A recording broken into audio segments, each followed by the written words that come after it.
नमस्कार, मी महानंदा श्रीधर स्वामी पुणे येथून माझं शिक्षण BA झालेलं आहे। मी वास्तुवर्ग बॅच नंबर 12ची विद्यार्थिनी आहे। हा वास्तुवर्ग करण्यापाठीमागे माझा जो उद्देश होता तो असा की मला एकतर क्युरियोसिटी होती वास्तुविषयी शिकण्याची, वास्तुशास्त्रात नेमकं काय असतं काय हे शिकण्याची क्युरियोसिटी होती। त्यामुळे मी हा वर्ग करण्याचा निर्णय घेतला। आणि दुसरं म्हणजे आपल्याला जर एखाद्या विषयाविषयी काही माहिती नसेल तर आपण किती अज्ञानात असतो, आपण अज्ञानी राहून किती मोठ्या चुका करतो, हेही मला पाहायचं होतं की नेमकं त्यात काय असतं वगैरे। म्हणून मी हा वर्ग करण्याचा निर्णय घेतला। हा वर्ग करताना माझ्यामध्ये पॉझिटिव्ह खूप बदल घडून आला। शास्त्रांची, ग्रंथाची, वर्णांची बरीच माहिती मिळाली। माझ्या व्यक्तिगत ज्ञानात भर पडली। कोणत्याही गोष्टीचा निर्णय घेताना दीर्घ श्वास घेणे, संत श्वास सोडणे, त्यानंतर निर्णय घेणे आणि अशा वेळेला घेतलेले निर्णय किंवा अशा वेळेला मिळालेल्या प्रश्नांची उत्तरं अचूक मिळतात हे जाणवलं। गुरुजींनी कोणताही सिद्धांत, सूत्र, तत्व, उपाय शिकवताना दिलेले दाखले हे ग्रंथातले होते, प्रॉपर वास्तूच्या ग्रंथातले। ते आजपासून किमान 200 वर्षापूर्वीच्या वास्तुग्रंथातले दाखले गुरुजींनी दिले। आणि त्या देण्यापाठी मग ते ज्या पद्धतीनं देत होते ते देण्याची पद्धत म्हणजे अवर्णनीय आहे गुरुजींची। ज्या कथा सांगतात, एखादं भूमिलक्षण समजून सांगताना कथा सांगणे किंवा बिंब सिद्धांत शिकवताना ज्या पद्धतीने त्यांनी शिकवला, द्वारवेद शिकवताना किंवा एखाद्या दिशेचा कट असेल, एखाद्या दिशेचा दोष असेल तर त्यातून काय होऊ शकतं हे जे शिकवतात गुरुजी, ते शिकवणं त्यांचं अवर्णनीय आहे। त्यामुळे जीवनाकडे बघण्याचा दृष्टिकोन माझा बदलला।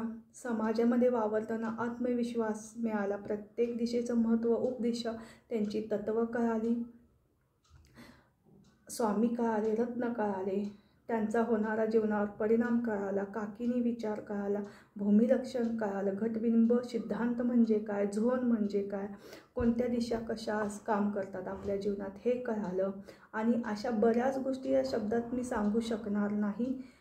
चंद्रनाडी, सूर्यनाडी, अशा एक नाही अनेक गोष्टी आहेत जे मी शब्दात इथं नाही सांगू शकणार। त्यासाठी क्लास जॉईन करणं आणि स्वतः अनुभव घेणं खूप महत्त्वाचं आहे। इतकं भरभरून ज्ञान दिलं की ते वाक्य आठवतं, देणाऱ्याने देत जावे, घेणाऱ्याने घेत जावे, घेता घेता एक दिवस देणाऱ्याचे हात मागावे। इतकं भरभरून गुरुजींनी दिलं की कधी कधी वाटली की आमची ओंजळ कमी पडते, आम्ही कमी पडतो तिथं। देणाऱ्याने इतकं म्हणजे आपली तिजोरी, आपली ज्ञानाची इतकी भर पडली। इतक्या कथा श्रावणबाळाच्या किंवा वामन बऱ्याचशाच अशा गोष्टी आहेत। म्हणजे प्रत्येक सिद्धांताला अनुसरून त्यांनी कथा सांगितल्यात आणि ग्रंथाला म्हणजे प्रत्येक त्या कथेपाठीमागे ग्रंथाचा आधार आहे की असं नाही की मनात आले म्हणून ती कथा सांगितली। गुरुजींनी ती कथा सांगताना ग्रंथाचा प्रॉपर आधार घेतला आहे। त्यामुळे त्या कथेचं महत्त्व जे आपल्याला माहीत नसतं, बऱ्याचशाच कथा आपल्याला अर्धवट माहिती आहेत, पण इथं आम्हाला त्या कथेचं मर्म कळालं।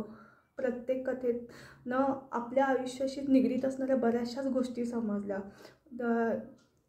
त्यामुळं कौटुंबिक वातावरण बदललं, कुटुंबात पॉझिटिव्ह एनर्जी आली, ह्या गोष्टीवर चर्चा होऊ लागली, वास्तूवर किंवा आजूबाजूच्या वातावरणाचा आपल्या जीवनावर काय परिणाम होतो ह्या गोष्टीवर चर्चा होऊ लागली। गुरुजींची शिकवण्याची पद्धत इतकी मंत्रमुग्ध करणारी आहे की आपण अंधारातनं प्रकाशाकडे कसे गेलो, आपण अज्ञानातनं आपल्याला ज्ञान कसं मिळालं हे कळालं। हा वर्ग केल्याने सामाजिक, मानसिक, धार्मिक, आर्थिक स्थैर्य तर मिळालंच, पण आत्मिक समाधानसुद्धा मिळालं की काहीतरी आपण पॉझिटिव्ह केले।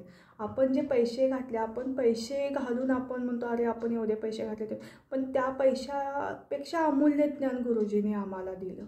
त्याबद्दल मी गुरुजींची शतशः आभारी ऋणी राहीन की आयुष्यात असं ज्ञान मिळालं की त्या ज्ञानाची काठी घेऊन आयुष्य खूप पुढेपर्यंत जाता येईल आयुष्यात हे करून। श्रीराम समर्थ।